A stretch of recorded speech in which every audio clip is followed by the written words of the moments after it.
I think I've finally found a way to stop the cats and the foxes digging in my garden.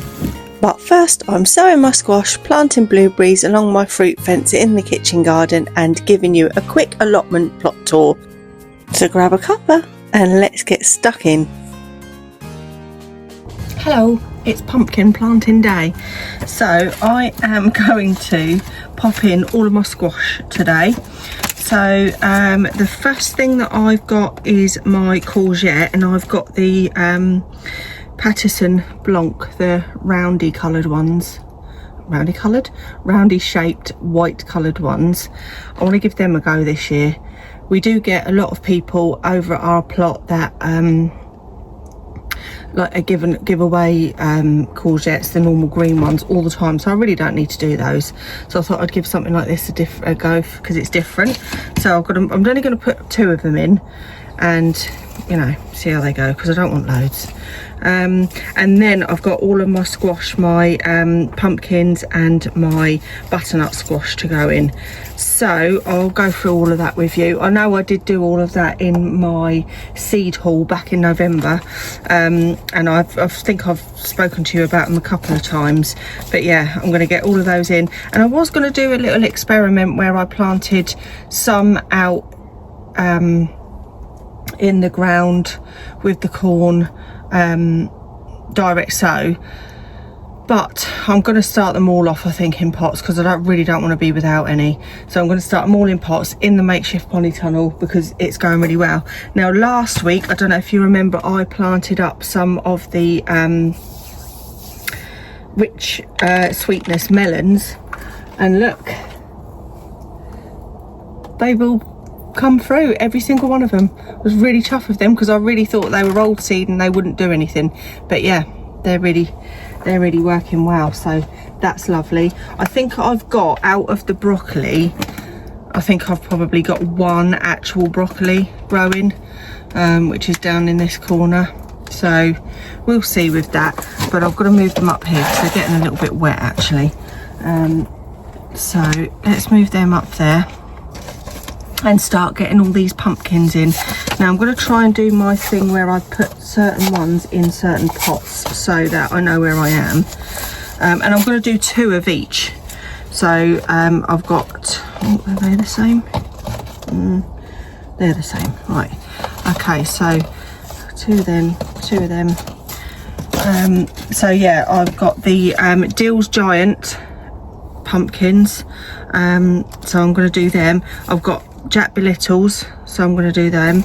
I've got my Crown Prince, 2 of them, and 2 of the Pink Panther, so I know I've got to get them ones in. And then I've got 2 different squash, so I've got my butternut F1 and I've got my baked potato or mashed potato squash, so they're going in, and then 2 of the courgette. So lots of planting up to do today, or lots of sowing, should I say. So what do I need? 2, 4, 6, 8, 10. So I've got 2. Lovely. Let's just find all of the pots. They're all over there, if you can see them. There they are. So I'm just going to go through, find all the ones that I need. Okay.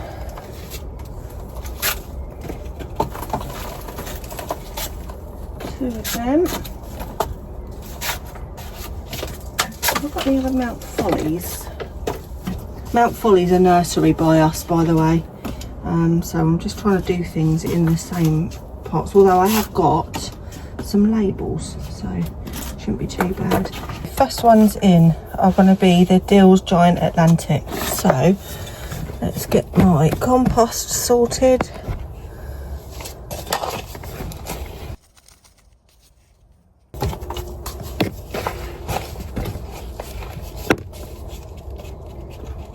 Now these ones, I don't think they're particularly great for eating. I just really want them because they're meant to be huge. So I'd like to try and get a couple of really big ones over here, just because it looks cool. So yeah, I'm going to get them in first. So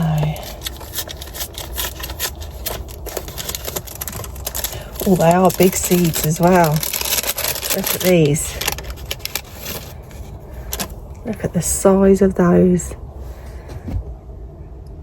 They're massive. They're huge. Right, okay. I'm going to use them too, I think, because they're slightly different. Right, pumpkin seeds. You don't want to plant them flat like that, because they got a chance of a risk of rotting if you do that, because they get wet, too wet, and it pulls in there. So you're best off planting them on their edge.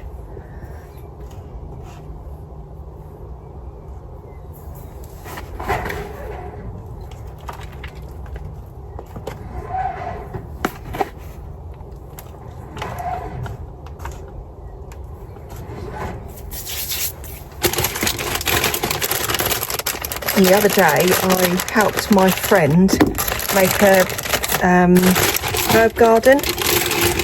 I'll pop a little video in here of me doing that, but she ended up giving me all of these little labels because she didn't need them all. So yeah, I thought I'll take those. I can always use labels. So Deals Giant.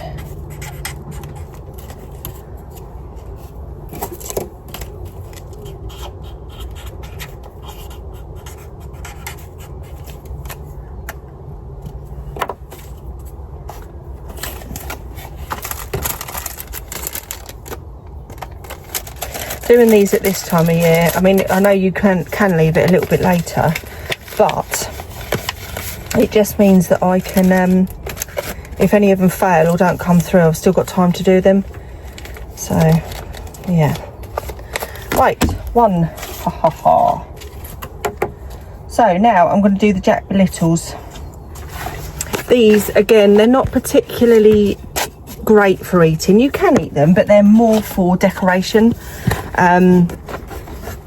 They're great ones for, you know, putting around at Halloween, and they're not massive at all. They are actually little, but they're a really nice shaped little pumpkin. So yeah, I thought I'm definitely going to do them this year. Emma's Allotment Diary, she always does these and they just look lovely, so I thought I'd give them a go this year.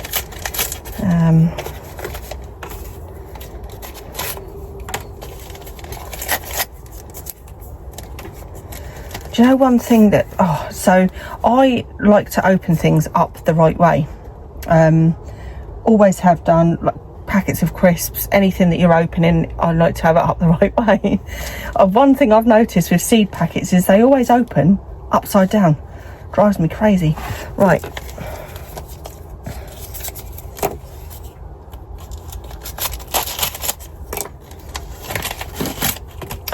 Yeah, these are smaller. What I might do is do 2 of each of these. Oh, so they've just fallen out the bottom of the packet. That's no good. So yeah, they're a lot smaller. Look. 1, 2, 3, 4. That'll do. And I'll pop them back in the pack. Not that pack though, because it was whipped.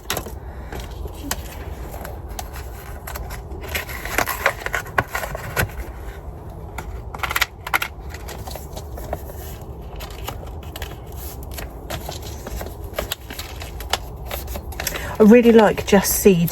If you haven't seen this before and you need to get some seeds this year, Just Seed are amazing. One thing I will say is I have got a discount code for you to get 5% off. So I'll pop that in the description. I don't get anything, it's just for you to get some money off of.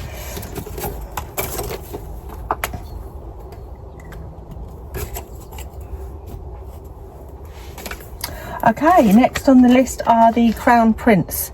Absolutely gorgeous pumpkin these are. Really good for eating. Really nice, nutty, sweet flavour. Perfect.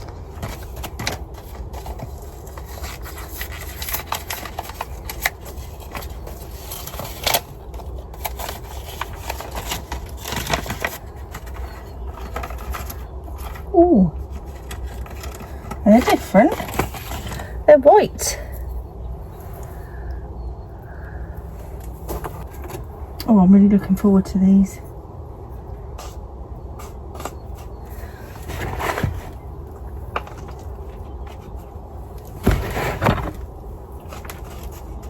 I love growing all of the foods and everything, but there's something so special about a pumpkin patch, isn't there? They just look so cool.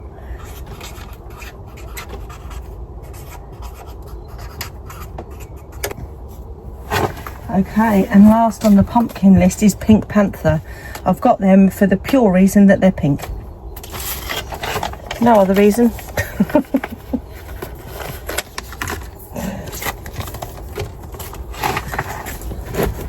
I have got nieces and nephews, and yeah, they love pumpkin picking and things. So last year my pumpkins really didn't do very well at all. They really failed over on that other second plot because it just wasn't very good. I had to get them in. I really didn't hold out much hope, and I wasn't really very lucky with them at all. So this year I really want to go some really good ones so that my nieces can come over and my nephew and have a little look and do a bit of pumpkin picking. One of each of them. Exciting!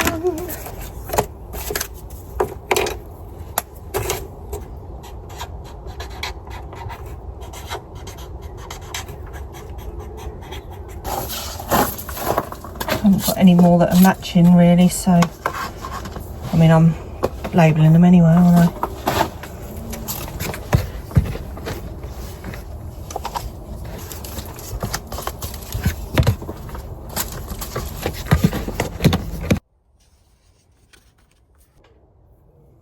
If you haven't tried mashed potato squash, I really, really encourage you to try them. They're about the size of a big jacket potato, and they are low in carbs and high in fibre, and they are a great alternative to having potatoes all throughout the winter. They store really well. Stephen and Tracy on our smallholding adventure, they were the ones that suggested them to us, and yeah, I've never looked back really. That's all. I love them. I've done 2 of each of those. And then these are the butternut squash F1. Obviously butternut squash, great in stews, great in curries, you know, great as a filler. They're lovely. Last year it didn't do very well. Got a couple of nice big ones, but not masses. So I really need to make sure I get some this year. I'm going to do 2 of each of those as well, because these again are great storers.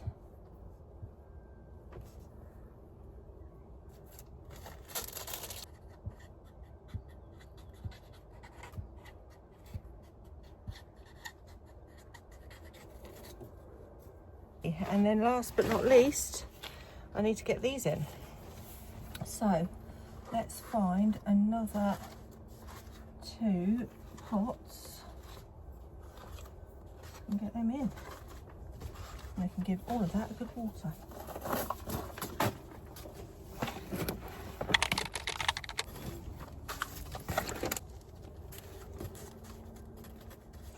So if you hear that funny flappy sound again, that's what it is. It's not me.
Allotment update. So that is all our first earlies, looking absolutely amazing. That is all onions in this bed here. This is all of our garlic doing well. The beans are looking fantastic. If you look down here, we've got 2 lovely little rows of beetroot coming up and some extra onions all along that side. I can't see any of the chard coming up yet, but I can always redo that, it's not a problem. Underneath this is our main crop, our King Edwards, underneath this netting. I've done that because a fox keeps trying to dig them all up for some reason. I'm not really sure why, so I've just covered them over until they start coming through, and then I'll be earthing them up a bit more anyway. We've got these on here just to try and keep the birds away, which works really, really well if anyone wants a little tip. And Trev is currently, all the girls are out, and Trev is currently giving the coop a good spring clean. So that'll all be finished today, and then the girls can go back in and everything will be nice and comfy, cosy for them. So I've made this area a lot bigger from what it used to be. We've still used a lot of old pallets and things, but yeah, now it is sort of double the size that it was before, and we can actually sit on there with the table and chairs. This table was here when we got the plot, but we've never had any chairs to go with it, and the other day we were talking about it over here because the chairs that we'd bought are a bit too loungy, and I'm going to take them home for in the kitchen garden so that we can sit around a fire pit. Anyway, on the way home on the main road, there was 4 of these green garden chairs, free, just sat at the side of the road with a sticker on saying 4 chairs for free. So we chucked them in the back of the van, and then we brought them over, so he's given all of that a good clean as well. So yeah, everything is looking nice and tidy. We've removed all the netting now, the winter netting, that's all come down, and Trev's given everything a good old clean up. So yeah, should look nice. I just thought I'd show you quick these things that I picked up off of Amazon. They're plastic and they have got just little spikes on them. They're not like pointy, they're just flat spikes. But you can pop them onto any bare soil that you've got, and it stops cats and foxes and things from being able to walk on them. So yeah, I've got them on Amazon. I'll link them below because they're really, really good to use. They can fix together if you want them to. They've got little holes on this one and a little, so it's sort of a male and female thing. And they fit in there, so if you want to, you can pop them together, but you don't have to. You can just lay them all around, and they're really cool. Right, well, it's been really windy today, and so it's quite late in the day actually, but I'm going to get these blueberries put in. I've laid them down so they don't fall over or blow over. I've got 2 different types. I've got, oh God, I've got Goldtraub and North County, and I have got a 3rd one over at the allotment that I'm going to put in. So we've got our ericaceous soil. I've got 3 of these pots. Well, I've got more of that, but I've got 3 of these pots. So I'm going to put one either side of these fruit trees here, which is a fig and a peach. And then when I take out the chard that's probably going to be bolting soon, it looks like, I'll pop another one there as well. And I might even get another one for next year to pop in where these beans are. So yeah, and excuse the state of all of this, it's all going to be sorted out in a minute.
The kitchen garden is really starting to come together now, and I can't wait to show you around very soon. If you're not already subscribed, please make sure that you are so that you don't miss out. Thanks very much for watching, and I'll see you in the next one. Take care.